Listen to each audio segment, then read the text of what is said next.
Hello all.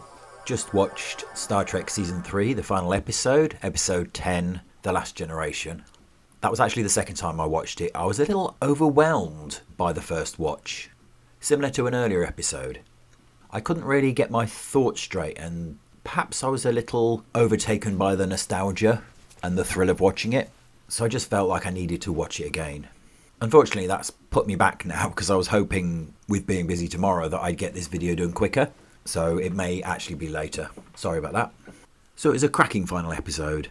Lots of thrills, lots of excitement, edge of the seat stuff at times, some quite heavy emotional moments, and I teared up a couple of times. Some great character work again. Some of those beautiful silences that are done so well in this series, but communicate so much. As with previous episodes, the visuals are once again absolutely stunning. Beautifully worked, imaginative. Yeah, just fabulous. I'm just really impressed, given the budget they had, that they were able to do such immaculate work. And it definitely hits the landing. There are a couple of niggles in there. Wouldn't be me if there wasn't. And a couple of very convenient things. But I have to say it was fantastic, with more endings than Return of the King. So I'll get straight on to spoilers. There's a lovely start to it with a bit of a nostalgia buzz, with Chekhov's voice coming over the con as the Enterprise flies towards the Sol system and Earth, basically saying to everyone stay clear of Earth, that they're compromised and be attacked by the Borg. Almost all of their defences have gone, and all that's left is space dock. Picard knows the Borg must be near to be transmitting the signal. They find the Borg in Jupiter, as it turned out they opened a transwarp tube into the gases. They scan and discover that Jack's voice is the transmitter, and it's sending the command signals to the Borg fleet. On the Titan, Raffi and Seven have found some other survivors, and they retake the bridge by basically using a teleportation gun to send the crew to one of the teleportation rooms, which they've locked. One of the crewmen is freaking out when he's told that he's got to pilot the ship, but Seven settles his nerves. And they realise they have to figure out a way of disconnecting themselves from the collective to try and help. Back on the Enterprise D, they scan the Borg ship and discover that only 36% of it is active, and the broadcast is taking the rest. Jack's on board, but Deanna senses that he's completely consumed by the collective. Surprisingly, the cube lower shields and move their guns, an invitation, which Picard is going to accept. They need to destroy the beacon and find Jack, and they can only do that by beaming down. Picard's going to go, Riker volunteers, as does Worf. Another moment of Worf humour here, when he says, "I'll make it a threesome." Data is desperate to go. He's got this boiling animosity towards the Borg, but he's told by the captain, "You have to stay, they need you." Beverly concurs, and the Forge is given command. As I mentioned in non-spoilers, there's a beautiful moment where there's a look between Riker and Deanna, and it conveys so much. And this whole scene has a sense of finality about it. It foreshadows that as a crew they may not get through this one. And that feeling is palpable. You definitely get a sense that there's going to be loss, that they aren't all walking away from this one. When they beam onto the cube, the Borg are dead. Beverly tells Picard roughly where Jack is, and Picard remembers where that is on the Borg ship, which is confusing to all of them, but apparently he's still compatible, which makes absolutely no sense. It will come into play later, but it makes absolutely no sense. He's now in a positronic body. Everything that was connected to the Borg is left behind. Whether there's a psychological remnants, I don't know, but it doesn't really make sense. This is one of the things that feels like a very convenient plot point here. Picard leaves Worf and Riker to locate the beacon, and he goes to find Jack. He has to act as a father now, not a captain. And before he goes, he forgives Beverly and tells her she did the right thing, protecting Jack. Now Picard almost instantly finds Jack, and this was a bit frustrating that the time spent wandering around the ship was very brief. I'm presuming they were teleported in somewhere close to stuff, but there doesn't feel like there's much exploration or time taken to find people. You know, it's literally, oh, he's just downstairs, and they just goes downstairs and finds him. We need to find a node to find the beacon. Oh, there's a node, we found one. It just feels a bit convenient again. I guess they didn't want to waste time with them wandering around a ship. You kind of get the point. It just felt a little rushed.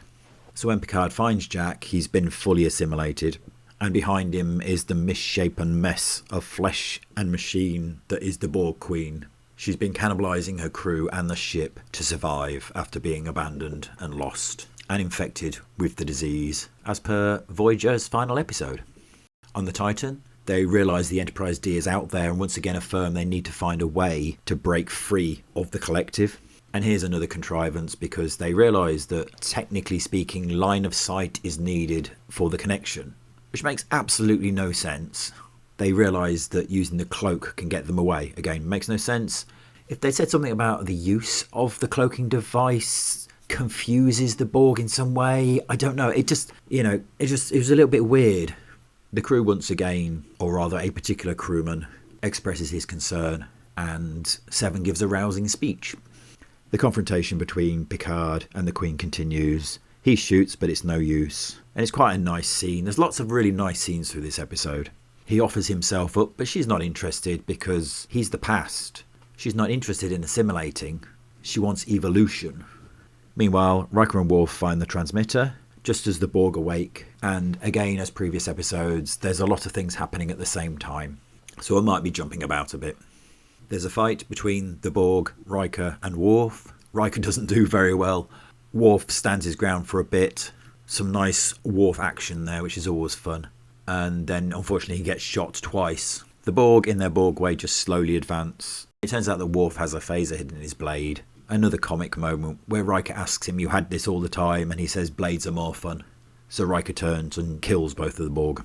At the same time, the Titan is making strafing runs, uncloaking, firing, damaging ships to try and stop the attack, and then recloaking, and repeating this process. Suddenly, the Borg cube starts firing on the Enterprise. They take evasive manoeuvres.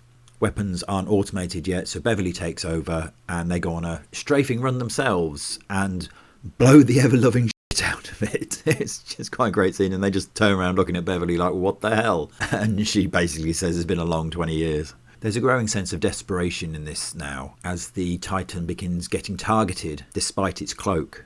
Picard can't reach Jack no matter how he tries, so he starts unplugging him.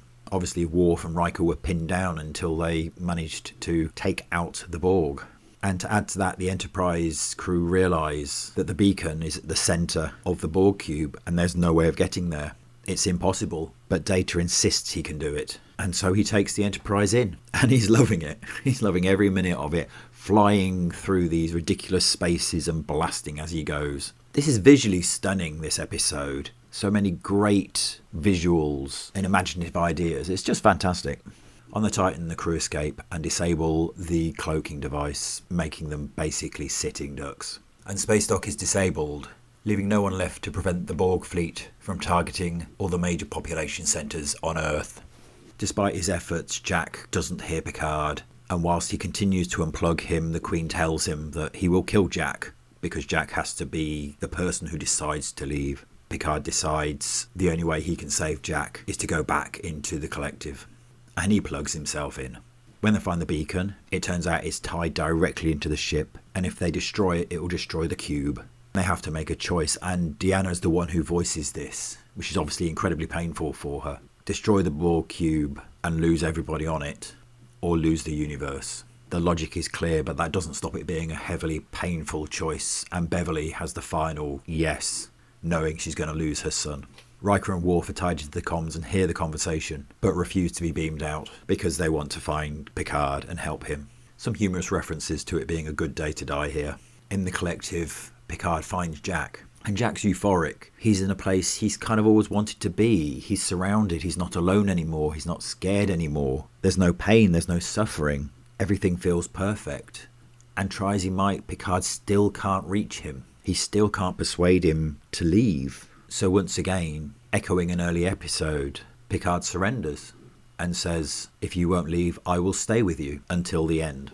I realised what this was reminiscent of, surrendering to win. It's from a film called What Dreams May Come, old Robin Williams film. It's not word for word, but it's very, very similar to a part of that film, even to the extent that Jack has flashbacks of his life, of Beverly and Picard.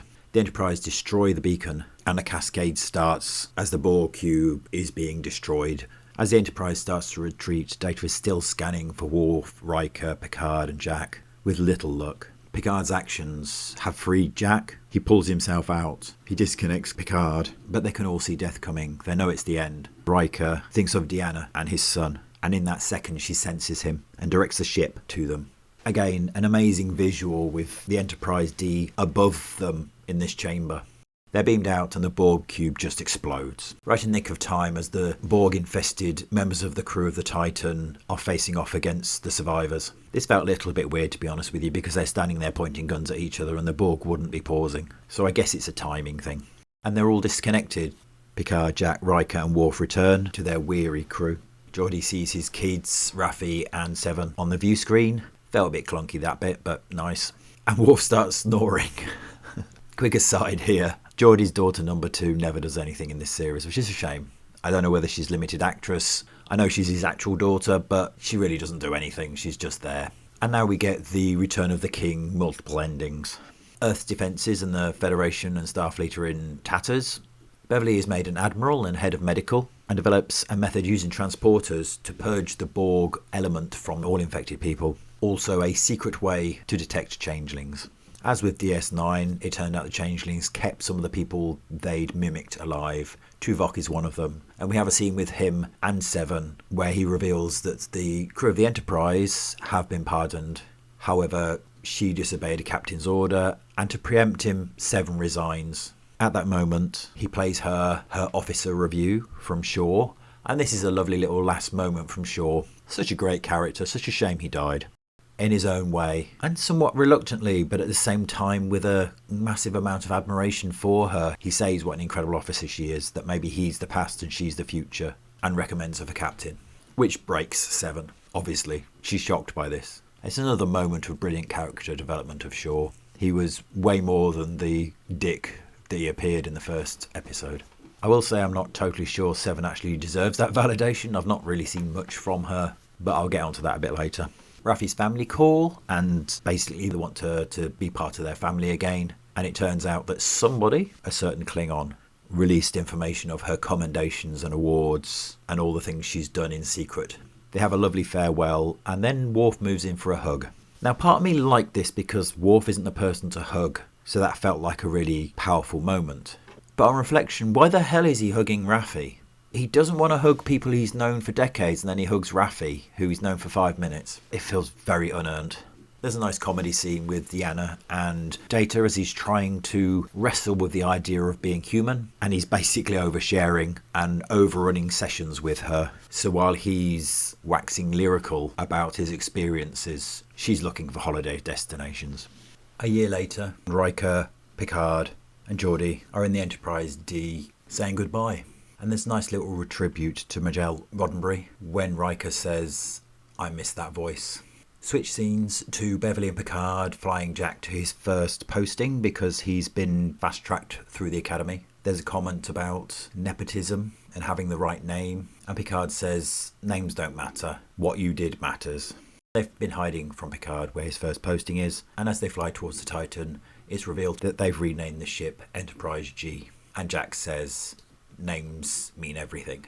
Again, a lovely moment. He goes onto the bridge, cockily giving orders, and a nice little reference to Metalis in this when he says, "Let's go to the Metalis system." Seven's the captain, Raffi's number 1, and she tells Jack he's going to be special counsellor.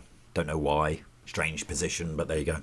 There's a conversation about what her version of Engage will be. It's built up, and as I'd expected, they cut it off as she's about to say something. Obviously, this could go forward to a new series. The problem is, I really don't care about any of them. I used to like Seven. I'm not overly enamoured with this version. There's just not been enough to her to engage with. Raffi, I'm not a fan of. She's been much better in this series. But in both cases, they feel like they've been over-elevated. Jack's cool. He's a good actor. But he does feel a little bit like he's a shadow of Picard. As part of this group and this story, he was great. I'm just not sure if they did decide to take this forward, how engaging it would be. If Terry Metalis comes back, I'd have more hope for it. There's yet another ending with the crew of the Enterprise in Guinan's bar. No Guinan again. They propose a toast. Picard makes it and then presents a pack of cards. And it ends with them sitting around the table. And this is very natural. It feels like a group of friends just getting together. And they play poker. Yep, not finished yet. There's a mid-credit scene as Jack is going into his quarters, putting the model of the Enterprise D down, a photo of Picard and his mother. When there's a voice behind him, he turns and it's Q, obviously undoing something that happened in Series 2. And he tells Jack Picard's trial is over, but Jack's is starting. Quick afterthought that I meant to mention. A couple of things that bugged me. There's no mention of Riker and Deanna's daughter, Kestra. And worse for me, there's no mention of Laris. You know, Picard's new love of his life. I think I said in my first video that I liked the character and wanted to see her again, but she's completely forgotten. That's a bit of a shame, I think. Other than that, great episode overall. Really exciting, really well done. Brilliant, definitely a fantastic end to the series. One of the best Star Trek things I've seen in a long time, which I think I've made clear from my earlier videos. And as I've said before, it is certainly more like the movies. It doesn't quite have the same level of philosophical and moral questions within it. There are there, but I guess they're much smaller rather than wider reaching. But no, great. Just loved it. And I will be rewatching it. I could go on, but I will leave it there. I hope you all enjoyed the series, and I'd be interested to know your feelings on it if you fancy commenting below. In the meantime, I'd appreciate a like or subscribe. And thank you very much for listening. Peace out.